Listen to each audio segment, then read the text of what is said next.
Good morning, my dear students. Welcome back to our science class. Let's continue with our lesson number 2, Adaptation in Plants. In previous videos, we have discussed about terrestrial plants and the features of few terrestrial plants. Now, in this video, we will discuss about aquatic plants. What is the meaning of aqua? Aqua means water. So, plants that grow in water are called aquatic plants.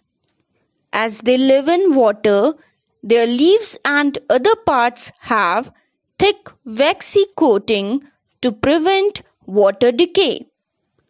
Different types of plants grow in water. Some are fixed to the waterbed, while some float on the surface. Some plants remain completely submerged in water. Based on these characteristics, aquatic plants are of the following types. The first one is floating plants. What are floating plants? Plants that float freely on the surface of water bodies such as ponds, lakes, etc. Now you must be thinking that what helps them to float? They usually have spongy bodies that are filled with air. This makes them light and helps them to float. As these plants float on the surface, they protect small water animals from the heat of the sun. Examples of floating plants include duckweed and water hyacinth. Now, our next one is fixed plants. What are fixed plants? The roots of these plants are fixed to the soil at the bottom of the pond. That's why they are called fixed plants. They have hollow, light, and flexible stems which can bend easily in the direction of the flowing water. This prevents them from getting damaged or uprooted by the flowing water.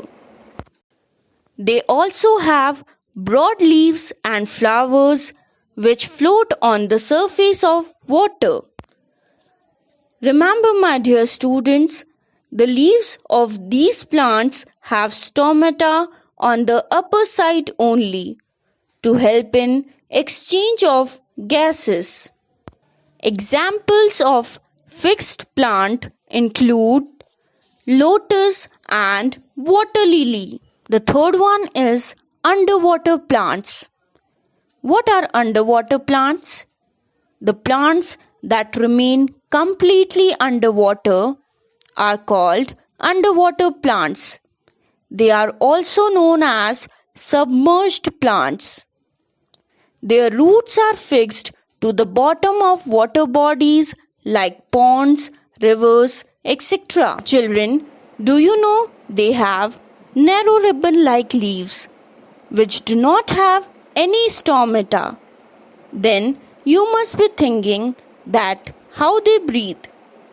Yes, they breathe through their stems.